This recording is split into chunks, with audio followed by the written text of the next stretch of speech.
Hello everyone, my name is Chandan Singh. So guys, common error का series है, day 8 है। आज हम प्रेपोजिशंस के ऊपर बात करने वाले हैं। यहाँ पर एक सेंटेंस है, लिखा है कि he is bent in harming us financially and physically. अब किस पार्ट में एरर है वो देखते हैं। चलिए कोशिश करते हैं। तो ही इज बेंट, ओके। और यहाँ मतलब बेंट का मतलब होता है तुला होना, वो तुला हुआ है। इन हार्मिंग अस, हमें हार्म करने पर वो तुला हुआ है। फाइनेंशियली हार्म करना चाहता है एंड फिजिकली हार्म करना चाहता है। अब देखने में कैसा भी लग रहा हो, जब आप प्रेपोजिशन पढ़ते हैं जो फिक्स्ड वाले प्रेपोजिशन हैं, तो उसमें जब आप ये बेंट पढ़ते हैं तो याद रखिएगा, ये जो बेंट होता है, बेंट के साथ प्रेपोजिशन ऑन का इस्तेमाल होता है। जैसे कि he is bent on, bent on you know are going with me. अच्छा, ऑन चूंकि प्रेपोजिशन है तो इसके बाद यहां जेरेंड आना स्वाभाविक है। तो बेंट के साथ फिक्स्ड ऑन है। अगर वहां पे कोई इन कर दे तो आपको पता नहीं चलेगा, लेकिन ये गलत है। अब आपको तभी पता चलेगा जब आपने ये बेंट ऑन सीखा होगा। मैं कुछ सेंटेंसेस आपको बेंट ऑन पे दिखाता हूं, ट्राई कीजिएगा। जैसे बेंट ऑन के ऊपर कुछ सेंटेंसेस है, जैसे ही is bent on harming other. तो यहां पर इज लगा है, मतलब स्टेट ऑफ बीइंग है कि वो तुला हुआ है, वो इस अवस्था में, तुले हुए अवस्था में है, वो बिल्कुल तुला हुआ है, एकदम एक मूड करके बैठा हुआ है। क्या करने के लिए? दूसरों को हार्म करने के लिए। She is bent on becoming a doctor, मतलब पूरा उसने दिमाग बना लिया है, एकदम तुल गई है, एक माइंड मेकअप कर लिया है कि उसे डॉक्टर बनना है। तो जैसे आप बेंट के बाद मतलब बेंट बोलेंगे तो आपको ये प्रपोजिशन ऑन लगाना पड़ेगा, बस इसका ख्याल रखना है। इतना सा मिस्टेक था उसके अंदर। तो पहले पार्ट में एरर है, और दूसरे पार्ट में यहाँ बी में एरर है, इन की जगह ऑन होना चाहिए, ये जो है ये एरर है। चलिए दूसरा देखते हैं। I come I compliment you for your grand success. अब किसी को बहुत बड़ी सफलता मिली है और उसके लिए कोई उसको कॉम्प्लीमेंट दे रहा है, तो सुनने देखने में अच्छा लगता है कि यार सही बात है, कॉम्प्लीमेंट दे रहा है। बट आपको याद रखना है कि जो कॉम्प्लीमेंट वर्ड है गाइस, ये जो कॉम्प्लीमेंट है, कॉम्प्लीमेंट जब आप किसी को देते हैं तो उसके सक्सेस पर नहीं देते हैं। तो कॉम्प्लीमेंट यहां पर कहना ठीक नहीं होगा। कॉम्प्लीमेंट देते हैं कि वो अच्छा दिख रहा है, उसकी अच्छी पर्सनैलिटी है, बात व्यवहार अच्छा है, उस पर कॉम्प्लीमेंट मिलता है। लेकिन कोई लाइफ में कुछ अचीव कर लिया है, उसके लिए कॉम्प्लीमेंट नहीं होता, उसके लिए कॉन्ग्रेचुलेट होता है। तो आप कॉम्प्लीमेंट की जगह बोलेंगे congratulate. So I congratulate you for your grand success. तो कॉन्ग्रेचुलेट बोलेंगे। और कांग्रेस, जब आप कॉन्ग्रेचुलेट बोलेंगे तो कॉन्ग्रेचुलेट के बाद आपको यहाँ पर प्रपोजिशन, यहाँ पर ऑन का इस्तेमाल करना होता है। Congratulate on, I congratulate you on your grand success. तो एक यहाँ पर और एक ये कॉम्प्लीमेंट की जगह क्या आना चाहिए? कॉन्ग्रेचुलेट आना चाहिए। तो ये सब जो आप फिक्स्ड प्रपोजिशन पढ़ते हैं तो आपको पता रहता है कि अच्छा, कॉन्ग्रेचुलेट समवन ऑन समथिंग, ऐसे आपको याद करना पड़ता है, कॉन्ग्रेचुलेट ऑन। यहाँ मैं आपको कॉम्प्लीमेंट वर्सेस कॉन्ग्रेचुलेट को थोड़ा सा समझाना चाहूँगा, थोड़ा डिटेल में समझिए। देखिए, कॉम्प्लीमेंट मतलब तारीफ करना, यानी कि आप प्रेज करते हैं किसी को। जब आप किसी की क्वालिटी, उसके लुक, स्किल और उसकी चीज़ों की तारीफ करते हैं तो आप कॉम्प्लीमेंट करते हैं। तो आप कॉम्प्लीमेंट करते हैं किसी को, कॉम्प्लीमेंट के साथ आप ऑन भी लगा सकते हैं, फॉर भी लगा सकते हैं। ठीक है, जैसे I compliment you on your honesty, तुम्हारे ऑनेस्टी पर तुमको कॉम्प्लीमेंट में दे रहा हूँ भाई। She complimented me on my dress, मेरे ड्रेस पर उसने मुझे कॉम्प्लीमेंट दिया। ठीक है, और देखिए, he complimented her for her beauty voice, beautiful voice, उसके बहुत ही सुंदर वॉइस के लिए दिया। तो फॉर भी लगता है, ऑन भी लगता है। तो यहाँ सक्सेस या अचीवमेंट का आइडिया नहीं है, सिर्फ तारीफ हो रही है। जब आप सक्सेस की बात करेंगे तो उसके लिए फिर कॉन्ग्रेचुलेट बोलना पड़ेगा। कॉन्ग्रेचुलेट का मतलब है आप बधाई देते हैं, किसी के अचीवमेंट पर देते हैं, किसी के सक्सेस पर देते हैं। जब कोई एग्जाम क्लियर करे, जॉब मिल जाए, कुछ जीत जाए, पास हो जाए, सफलता लाइफ में मिल जाए, तो वहां पर कॉम्प्लीमेंट नहीं होगा बॉस, वहां पर क्या होगा? कॉन्ग्रेचुलेट होगा। जब आप कॉन्ग्रेचुलेट करेंगे तो कॉन्ग्रेचुलेट के बाद ऑन या ऑफ नहीं है, कॉन्ग्रेचुलेट समवन, यहां कोई प्रपोजिशन नहीं है, प्रपोजिशन यहां पर है ऑन। तो कॉन्ग्रेचुलेट समवन ऑन उसका जो भी success achievement. I congratulate you on your success, यानी कि तुम्हें, अब हिंदी में जो भी कहे कि तुम्हारी सफलता के लिए कॉन्ग्रेचुलेट, बट जरूरी नहीं के लिए का फॉर लगा दे, यहां फिक्स्ड है। We congratulated him on winning the match, she congratulated me on my promotion. तो समझ गए, ये डिफरेंस था। चलिए अगला देखते हैं। यहां पर है कि India still bank in import for good grains after it's 69 years of independence, यानी कि जो इंडिया है वो अभी भी डिपेंडेंट है, मतलब आधारित है, इंपोर्ट मतलब इंपोर्ट पर आधारित है अच्छे ग्रेन्स के लिए, जबकि 69 ईयर्स ऑफ इंडिपेंडेंस हो गया है तब भी। अब ये सेंटेंस है, अब यहां पे क्या गलती, तो गलती यहां पर ये बैंक जो वर्ड है ना, बैंक के बाद जो प्रेपोजिशन आता है गाइस वो ऑन आता है, बैंक ऑन। जब आप बैंक ऑन कहते हैं, बैंक ऑन, कलर चेंज करें, तो बैंक के बगल में जब आप ऑन लगाएंगे तो इसका मतलब ये होता है कि डिपेंड करना, यानी कि डिपेंड ऑन। अगर आप बोलो आई बैंक ऑन, मतलब कि इसका मतलब यूं समझिए कि I depend on, she banks on, इसका मतलब समझिए कि शी डिपेंड्स ऑन।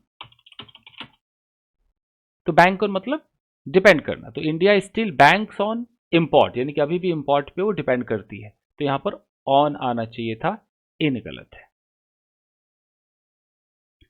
यहां पर कुछ सेंटेंसेस देखिए, बैंक के साथ ऑन आता है, जैसे you can bank on him in difficult times, यानी कि तुम उस पर भरोसा कर सकते हो, bank on in difficult times, बुरे समय। We can not bank on luck all the time, हम हमेशा लक पर डिपेंड नहीं रह सकते, डिपेंडेंट नहीं रह सकते, भरोसा नहीं कर सकते। She banks on her hard work for success, वो पूरा हार्ड वर्क पे ही डिपेंडेंट रहती है सक्सेस के लिए, तो बैंक के साथ ऑन का इस्तेमाल होता है। ठीक है, चलिए आगे देखते हैं, एक मिनट। अगला सेंटेंस है, यहां देखिए, you should not encroach in anybody's rights. अब किसी का कोई राइट है उस पर आपको एनक्रोच नहीं करना चाहिए, मतलब उस पर हक नहीं जमाना चाहिए, किसी के राइट को अपने अधीन नहीं कर लेना चाहिए। एनक्रोच होता है ना, कि जैसे ये आप, ये कोई रास्ता है, इस पर आपने गाड़ी लगा दी तो आपने एनक्रोच कर दी, तो वो कह रहा है कि you should not encroach in anybody's right. अब यहाँ क्या होता है, जब आप फिक्स्ड प्रपोजिशन पढ़ते हैं गवर्नमेंट जॉब के लिए, कुछ लिमिटेड आपको याद करने होते हैं, तो उसमें एनक्रोच के साथ आप देखेंगे कि अपॉन का इस्तेमाल होता है, इन नहीं आता। यहाँ पर आपको अपॉन का इस्तेमाल करना चाहिए, एनक्रोच अपॉन होता है। मैं लिख देता हूं यहां पर।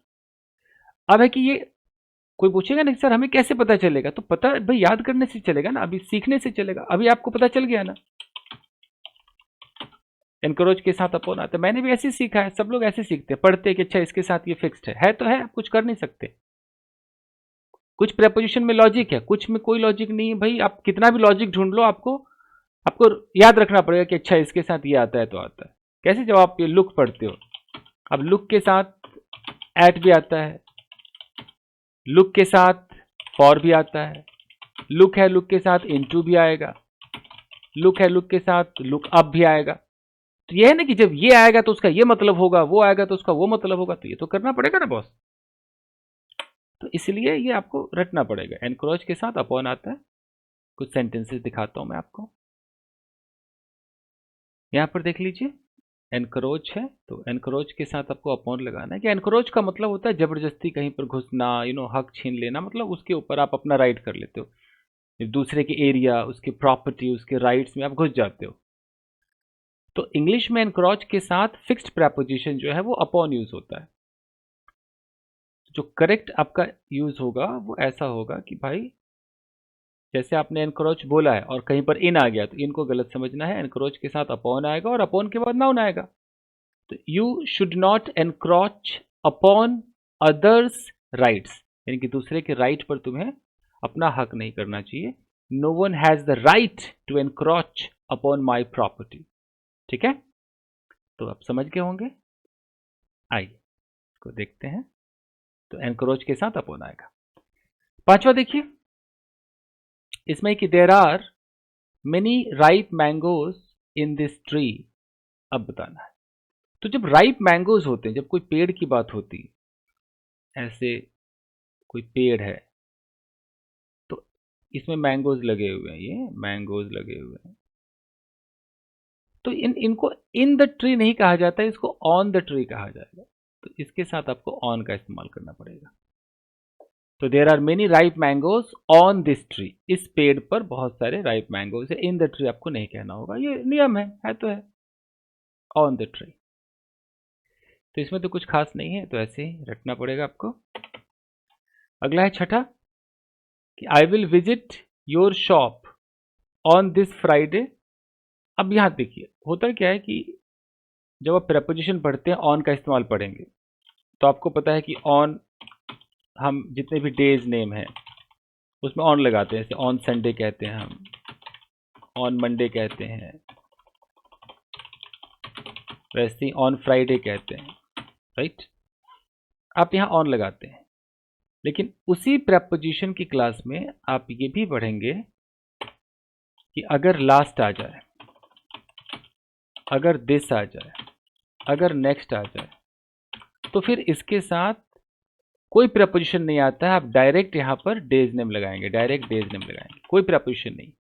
अगर मुझे बोलना है कि आई विल मीट यू, मैं आपसे मिलूंगा, और मैंने कह दिया ऑन, मान लो कि ऑन नेक्स्ट संडे, तो ये सेंटेंस मेरा गलत हो जाएगा, ये रॉन्ग हो जाएगा।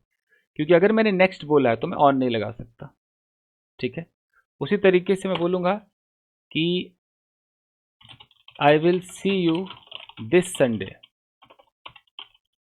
तो दिस संडे जब मैं कह रहा हूं ये करेक्ट है, लेकिन जैसे मैंने बोल दिया कि I will see you on this Sunday, on लगाते ये गलत हो जाएगा। क्योंकि अगर आपने दिस लगा दिया, नेक्स्ट लगा दिया, लास्ट लगा दिया, तो फिर आप ये प्रेपोजिशन नहीं लगा सकते हैं, ये नियम होता है। तो उस हिसाब से यहाँ पर ये जो दिस फ्राइडे है, तो ये दिस अगर आप लगा रहे हो तो फिर आप ऑन नहीं लगा सकते, इसका ख्याल रखना है। क्लियर? चलिए आगे देखिए।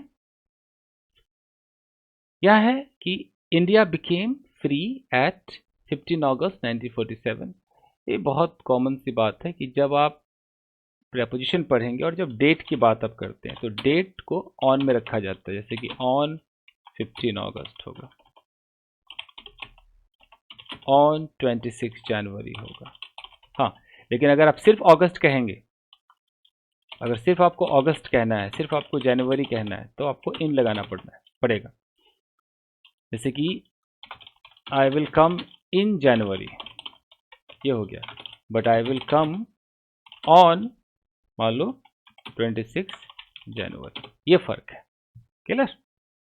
तो यहाँ पर क्या आना चाहिए, 15 अगस्त लिखा हुआ है तो एट गलत है, क्या आना चाहिए, ऑन आना चाहिए। और देखिए, your business is at the verge of disaster. तुम्हारा जो बिजनेस है वो एकदम डिजास्टर के कगार पर है।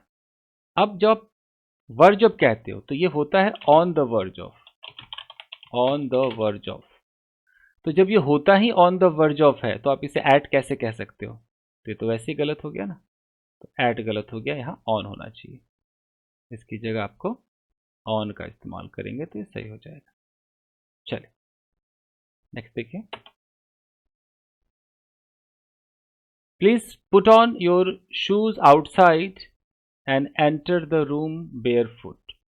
वो कह रहा है कि कमरे में नंगे पैर घुसो, और यहाँ कह रहा है put on the shoes outside, बाहर मतलब ऐसे कैसे? बाहर पुट ऑन मतलब पहनना होता है, तो बाहर जूते पहनो और कमरे में घुसो बेयरफुट, तो लॉजिक बना ही नहीं। तो यानी कि जो पुट ऑन है, पुट ऑन का मतलब होता है पहनना। तो अगर नंगे पैर आएगा तो उसे उतारना होगा, तो उतारने का टेक ऑफ होता है, तो यहाँ पर सही टेक ऑफ होगा। पुट ऑन गलत यूज है, यहाँ टेक ऑफ होना चाहिए, टेक ऑफ।